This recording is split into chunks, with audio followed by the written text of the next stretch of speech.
guys, kita dari kelompok Dua. Pose with the fans. Pose with the pose with the pose with the fans. Pose with the pose with the pose with the fans. Fans. Pose with the fans. Pose with the pose with the pose with the fans. Assalamualaikum warahmatullahi wabarakatuh. Perkenalkan, kami dari kelompok 2. Di sini kami akan menjelaskan mengenai laporan hasil observasi persidangan pidana kami ke Pengadilan Negeri Jakarta Utara. Sebelum masuk ke hasil laporan kami, di sini saya akan menjelaskan terlebih dahulu secara umum bagaimana alur penyelesaian perkara pidana sesuai dengan Undang-Undang Nomor 8 Tahun 1981 tentang Kitab Undang-Undang Hukum Acara Pidana. Hukum acara pidana sendiri merupakan hukum pidana formil yang mengatur tata cara untuk melaksanakan atau mempertahankan hukum material, mulai dari penyelidikan hingga putusan pengadilan. Yang pertama itu ada penyelidikan. Penyelidikan adalah tahapan awal untuk mencari dan menemukan peristiwa yang diduga sebagai tindak pidana. Pada tahapan ini, polisi sebagai penyelidik mengecek apakah sebuah peristiwa ini layak untuk dinaikkan ke proses penyidikan.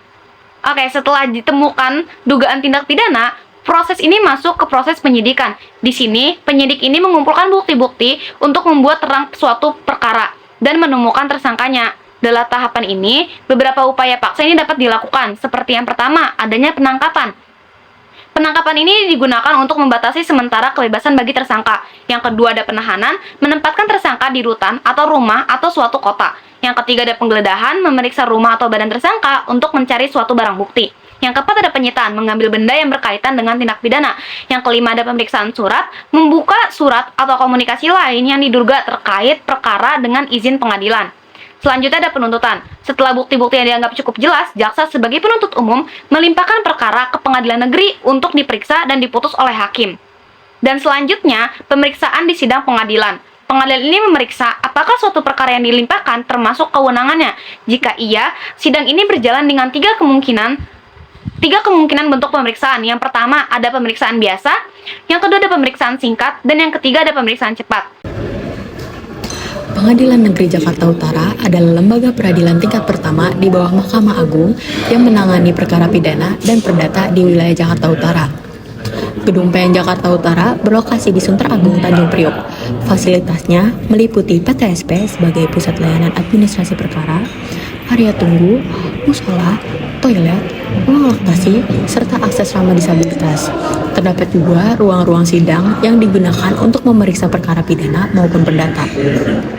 Selain menjadi tempat memutus perkara, PN Jakarta Utara juga merupakan lokasi penting bagi mahasiswa hukum dalam melakukan observasi lapangan. Melalui kunjungan ini, mahasiswa dapat memahami proses beracara secara langsung, mengamati interaksi antara aktor hukum, serta melihat bagaimana prinsip-prinsip hukum acara diterapkan dalam praktik nyata. Pada pelaksanaan kegiatan observasi di Pengadilan Negeri Jakarta Utara, salah satu perkara yang kami amati secara langsung adalah persidangan kasus jual beli narkotika jenis sabu dengan jumlah yang lumayan besar, yaitu 1 kg. Kasus ini melibatkan 3 orang terdakwa, yaitu Ahmad Samsul sebagai terdakwa 1, Rahmat sebagai terdakwa 2, dan Robin sebagai terdakwa 3. Perkara ini berawal ketika terdakwa 1, Ahmad Samsul, menerima tawaran dari seseorang bernama Ricky untuk melakukan transaksi sabu seberat 1 kg pada tanggal 5 Juli 2025. Setelah menerima tawaran tersebut, Ahmad menghubungi 2 terdakwa lainnya untuk memastikan ketersediaan barang dan menyepakati harga jualnya sebesar 450 juta rupiah. Awalnya titik temu ditentukan di Grand Pramuka, namun karena alasan tertentu, tempat transaksi dipindahkan ke Terminal Tanjung Priok pada malam hari sekitar pukul 8. Lalu ketiga terdakwa berangkat menuju lokasi dengan membawa paket sabu yang tanpa mereka sadari, pihak kepolisian sebenarnya itu telah memantau pergerakan mereka dan mengawasi rencana transaksi tersebut. Saat para terdakwa tiba di lokasi, polisi langsung melakukan penangkapan dan mengamankan barang bukti berupa 1 kilogram sabu serta 1 unit mobil berwarna hitam yang digunakan para terdakwa. Dalam proses persidangan yang kami amati, jaksa penuntut umum diminta untuk membacakan dakwaan.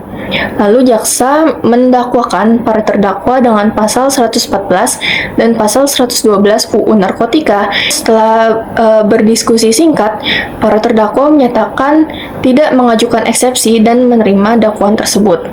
Ketika hakim menanyakan kesiapan saksi kepada jaksa penuntut umum, jaksa menyampaikan bahwa saksi belum siap hadir pada hari itu. Majelis hakim kemudian memutuskan menunda persidangan selama 1 minggu untuk memberi kesempatan kepada jaksa untuk menghadirkan para saksi. Selanjutnya adalah kasus pemakaian narkotika jenis sabu dengan terdakwa bernama Aji. Dengan kronologis, pihak kepolisian melalui informasi yang didapat dari warga sekitar menemukan bahwa Aji memiliki dan menggunakan narkotika jenis sabu dengan berat 4,2 gram yang ia letakkan di dalam sebuah paper bag. Menurut keterangan terdakwa, ini merupakan pertama kalinya ia membeli dan juga memakai narkotika. Sabu yang dibeli pun digunakan untuk penggunaan pribadi saja. Proses persidangan dalam perkara tersebut sebagai berikut. Yang pertama, seluruh pihak mulai dari majelis hakim, jaksa penuntut umum, panitera, saksi, terdakwa, dan penasehat hukum terdakwa memasuki ruang sidang. Kedua, hakim membuka persidangan dan menyatakan sidang terbuka untuk umum. Ketiga, para terdakwa diminta untuk mundur terlebih dahulu. Kemudian, jaksa penuntut umum menghadirkan 2 orang saksi yang bernama Muhammad Zidan dan Ferry Simanjuntak dari pihak kepolisian. Kelima, hakim membacakan identitas saksi. Keenam, hakim meminta para saksi berdiri dan mengucapkan sumpah. Ketujuh, jaksa penuntut umum kemudian mengajukan pertanyaan kepada para saksi. Kedelapan, hakim mempersilakan penasehat hukum terdakwa untuk mengajukan pertanyaan kepada para saksi. 9, setelah cukup, saksi diminta kembali ke tempat semula dan hakim meminta terdakwa kembali duduk di tengah persidangan. 10, hakim meminta jaksa penuntut umum untuk mulai mengajukan pertanyaan kepada terdakwa. 11, hakim mempersilakan penasehat hukum terdakwa untuk mengajukan pertanyaan kepada terdakwa. 12, hakim mengajukan pertanyaan kepada terdakwa. 13, kemudian hakim menunda pembacaan tuntutan menjadi seminggu lagi atau tepatnya pada hari Kamis 13 November 2025. Berdasarkan 2 perkara tersebut, tuntutan masa pidana belum dapat ditentukan karena pada saat pengamatan yang kami lakukan, persidangan belum memasuki tahap pembacaan tuntutan maupun pembacaan putusan. Saya akan menjelaskan terkait perjalanan sidang narkotika di Pengadilan Negeri Jakarta Utara. Yang saya amati dalam persidangan tersebut, saya melihat bahwa sebelum mulainya persidangan, hakim masuk terlebih dahulu ke dalam ruangan sidangan dan menyatakan persidangan ini dibuka untuk umum.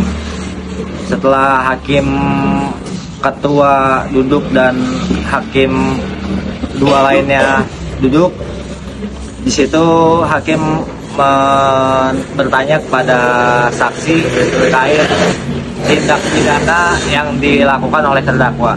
Saksi menjelaskan terkait kronologi di mana terdakwa tersebut melancarkan aksi terkait perjualan beli narkotika. Saksi menjelaskan terkait penangkapan serta barang bukti yang ditemukan. Sejauh itu hakim bertanya dan saksi menjawab, dan hakim pun menutup persidangan dengan menentukan persidangan selanjutnya, karena dalam perkara ini hanya melaksanakan pemeriksaan saksi. Selanjutnya, deskripsi jalannya persidangan pidana mengenai perkara pencurian motor, yang dimana pada saat observasi disidangkan suatu perkara pencurian motor yang menarik perhatian publik. Terdakwa didakwa melanggar pasal 363 KUHP karena mengambil sepeda motor milik korban di area pemukiman tanpa izin. Sidang berada pada tahap pemeriksaan saksi. Korban memberikan keterangan mengenai kronologi hilangnya motor dan proses identifikasi terdakwa. Saksi tampak emosional, sementara terdakwa lebih banyak menunduk. Hakim menjaga jalannya persidangan agar pertanyaan tetap relevan. Jaksa penuntut umum menggali detail untuk menguatkan pembuktian. Sementara penasihat hukum, terdakwa berupaya menimbulkan keraguan terkait identifikasi dan niat terdakwa. Hakim beberapa kali mengingatkan agar pertanyaan tidak mengarah ke saksi. Setelah saksi diperiksa, sidang ditutup dan dijadwalkan dilanjutkan dengan pemeriksaan terdakwa pada hari berikutnya.